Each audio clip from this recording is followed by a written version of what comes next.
Hi అండి, welcome back to my channel. నేను మీ శ్రీనీరజ అండి. అందరూ ఎలా ఉన్నారు? నేనైతే బాగున్నానండి. ఈరోజు అయితే నేను ఇడ్లీ అయితే చేసి చూపిస్తున్నానండి. కొన్ని టిప్స్ పాటించామనుకో, చిన్న చిన్న టిప్స్, చాలా అంటే చాలా ఫ్లఫీగా వస్తుంది. చాలా అంటే చాలా స్మూత్గా కూడా వస్తాయండి. గట్టిగా అయితే అస్సలు రావు.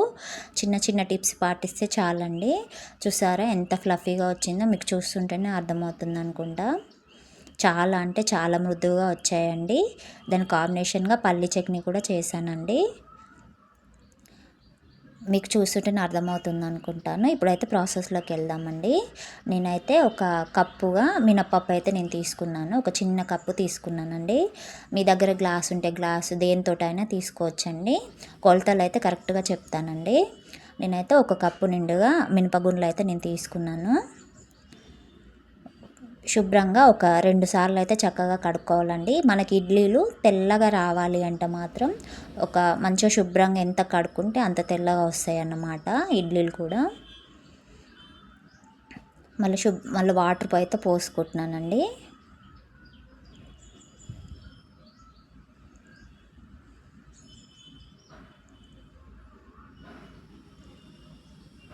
ఇప్పుడైతే మూత పెట్టి అయితే పక్కన పెడుతున్నాను. ఇప్పుడైతే మరొక బౌల్ అయితే నేను తీసుకుంటున్నానండి. అందులో ఇడ్లీ రవ్వ అయితే వేసుకుంటున్నాను. సన్నగా ఉంటుందండి ఇడ్లీ రవ్వ, అది చూసి తీసుకోండి, ఇంకా ఫ్లఫీగా వస్తాయి అన్నమాట. ఒక కప్ అయితే వేసాను. 2 కప్పు కూడా వేసుకుంటున్నాను. 2 కప్పుల బాగా అయితే వేసుకుంటున్నానండి. 1 కప్పు మినపగుండ్లకు 2 కప్పులన్నర అయితే ఇడ్లీ రవ్వ అయితే మనం వాడుతున్నాం అన్నమాట. ఇది కరెక్ట్ కొలత అన్నమాట. ఇడ్లీ రవ్వ ఎక్కువైనా కూడా ఇడ్లీలు గట్టిగా వస్తాయండి. అందుకని ఇది కరెక్ట్ కొలత. చాలా అంటే చాలా బాగా వస్తాయి అన్నమాట. చూస్తుంటే మీకు అర్థమవుతుంది ఇడ్లీ రవ్వ ఎంత మెత్తగా, చాలా సన్నగా ఉన్నదండి. ఇప్పుడైతే అందులో వాటర్ అయితే పోసుకుంటున్నాను. శుభ్రంగా కడగాలండి, కొంచెం డస్ట్ అట్లా ఉంటుందన్నమాట.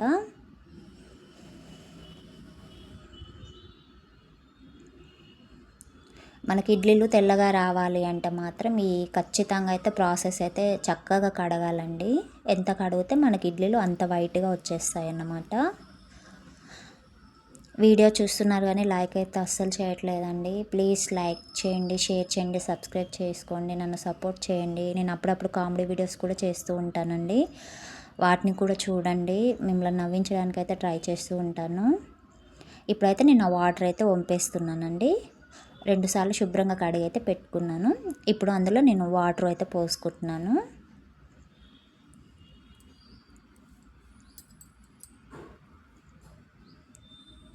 నిండుగా అయితే పోసుకుంటున్నాను. ఇప్పుడైతే మూత అయితే పెట్టుకున్నానండి. ఒక 3 గంటలు అయితే వాటిని నాననిద్దామండి. ఒక 3 గంటలు చాలండి, ఎక్కువగా అవసరం లేదు. కొందరు 6 గంటలు 5 గంటలు పెడుతుంటారు, కానీ మినపప్పుల్లో ఉన్న పుల్లదనం అనేది విరిగిపోతూ ఉంటుందండి. ఇది ఒక చిన్న టిప్ అన్నమాట. ఒక 3 గంటలు సరిపోతుందండి. నా టైమింగ్ అయితే నేను సాయంత్రం 6 గంటలకైతే నానబెట్టాను. కరెక్ట్గా రాత్రి 9 గంటలకైతే చూపిస్తున్నాను అన్నమాట. ఇది మార్నింగ్ బ్రేక్ఫాస్ట్కి చేద్దాం అనుకుంటున్నాను. మినపప్పు చూసారా 3 గంటలకు కూడా ఎంత చక్కగా నానిపోయిందో, బ్రేక్ అవుతుంది చక్కగా. ఇప్పుడైతే దాన్ని మనం మిక్సీకి అయితే వేసుకుందామండి. మనం మిక్సీలోనే చేస్తున్నాం అన్నమాట. నేనైతే మిక్సీ జార్లో వేసేసాను మినపప్పుని. ముందుగా అయితే వాటర్ వేయకుండా ఒక తిప్పు తిప్పితే చాలండి. నేను ఇట్లా ఒక తిప్పు తిప్పాను. ఇప్పుడు అందులో కొద్దిగా అయితే వాటర్ వేసుకోవాలండి, కొద్దిగా, ఎక్కువ అయితే అవసరం లేదు.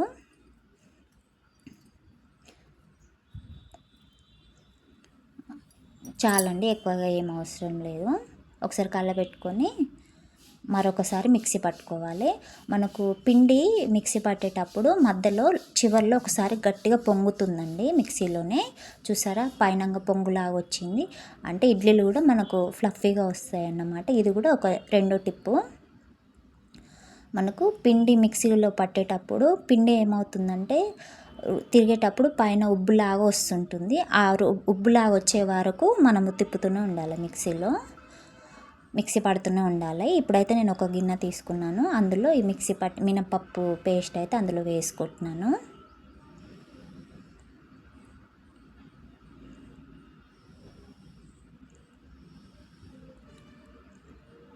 ఇప్పుడు అందులో ఈ పక్కన రవ్వ ఉంది కదండి, అందులో మనం రవ్వని నీళ్ళన్నీ గట్టిగా పిండుకుంటూ అందులో అయితే వేసుకుంటూ ఉండాలి. రవ్వని నీళ్ళు అయితే రానియకుండా చూసుకోండి, ఎందుకంటే నీళ్ళు కనుక వాటర్ ఎక్కువైనాయి అనుకోండి ఇడ్లీ పాత్రలో మనం పిండి వేసినప్పుడు అటు ఇటు పోతూ ఉంటుంది. కాబట్టి పిండి కొంచెం టైట్గానే ఉండాలి. దానికోసమే మనం ఇక్కడ రవ్వనైతే వాటర్ అనేది గట్టిగా పిసికి అందులో వేసుకుంటున్నాం అన్నమాట.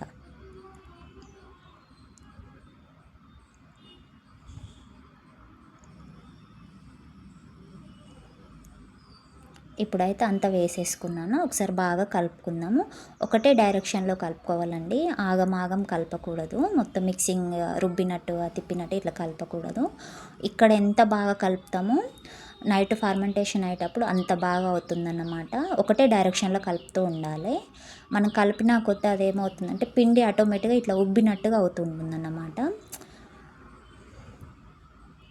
ఇప్పుడైతే అంతా చక్కగా అయితే కలిపి పెట్టేసానండి.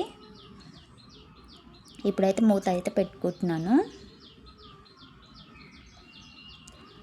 ఇదైతే ఇక ఓవర్ నైట్ అయితే వదిలేస్తున్నానండి. ఒక 8 గంటల రెస్ట్ అయితే ఇచ్చేస్తున్నా. ఇప్పుడైతే ఒక 8 గంటల తర్వాత మార్నింగ్ నేను బ్రేక్ఫాస్ట్కి వేస్తున్నానండి. దీని టైం వచ్చేసి మార్నింగ్ 6 అవుతుందండి. పిల్లలకు బ్రేక్ఫాస్ట్కి అయితే చేస్తున్నాను. ఇప్పుడు సమ్మర్ కదండి, ఆ పిల్లలు మార్నింగే స్కూల్కి వెళ్తున్నారు, అందుకే.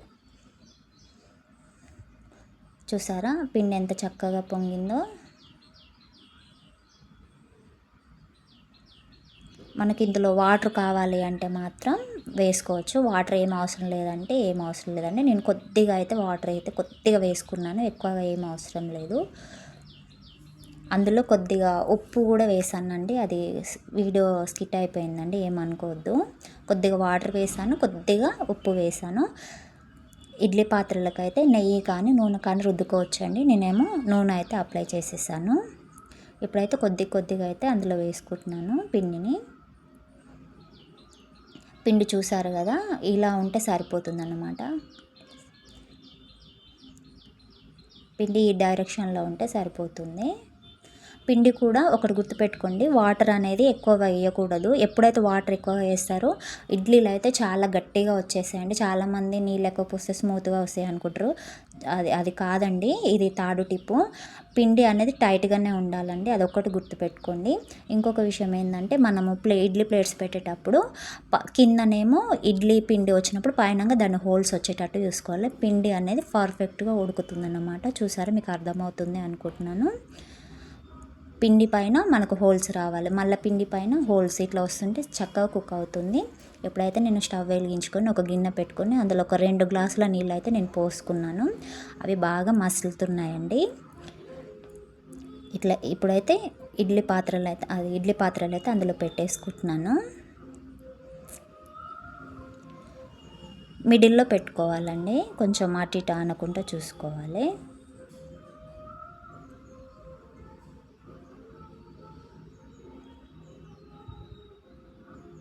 ఇప్పుడైతే నేనైతే మూత అయితే పెట్టేసుకుంటున్నానండి.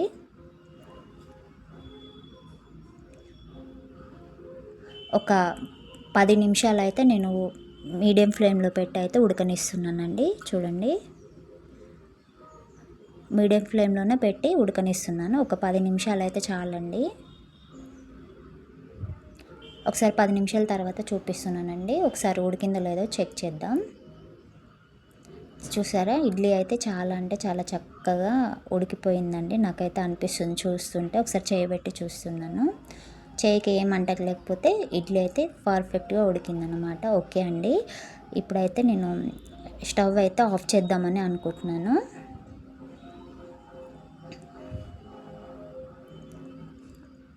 గ్యాస్ అయితే ఆఫ్ చేసేసానండి. ఇప్పుడు డైరెక్ట్ అలాగే తీయకూడదు ఇడ్లీలను బయటికి, ఒక 5 నిమిషాలు వాటిని అట్లా వదిలేసేయాలండి.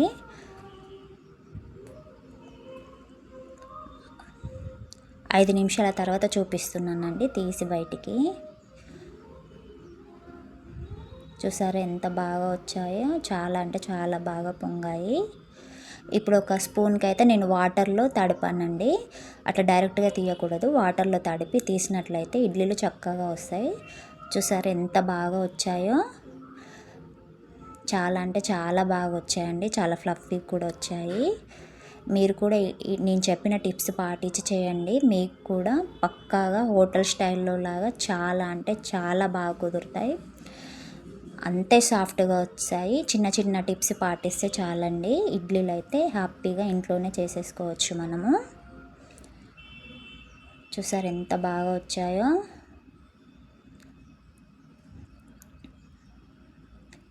ఈ వీడియో మీకు నచ్చిందని అనుకుంటున్నానండి. ఈ వీడియో మీకు నచ్చినట్లయితే లైక్ చేయండి, షేర్ చేయండి, సబ్స్క్రైబ్ చేసుకోండి. నన్ను సపోర్ట్ చేయాలని నేను మనస్ఫూర్తిగా కోరుకుంటున్నానండి. ఇలా ఇడ్లీ రవ్వతో కాకుండా మన ఛానల్లో ఆల్రెడీ రేషన్ బియ్యంతో కూడా నేను ఇడ్లీలను అయితే చేసి చూపించానండి, చాలా సింపుల్ వేలో. ఆ వీడియో మీకు తప్పకుండా యూజ్ అవుతుందండి. ఒకసారి మన ఛానల్లోకి వెళ్ళి ఒకసారి చెక్ చేయండి. రేషన్ బియ్యంతో కూడా చాలా సాఫ్ట్ ఇడ్లీలు అయితే చేయించి చూపించాను. ఒకసారి వీడియో చూడండి. ఒకసారి అయితే నేను ఇడ్లీని అయితే తుంచి అయితే చూపిస్తానండి. చూడండి ఎంత బాగా వచ్చాయో. ఈరోజైతే పల్లీ చట్నీతో అయితే కాంబినేషన్ సూపర్గా ఉంటుంది, అద్దరిపోతుందండి. థ్యాంక్ యూ ఫర్ వాచింగ్ అండి.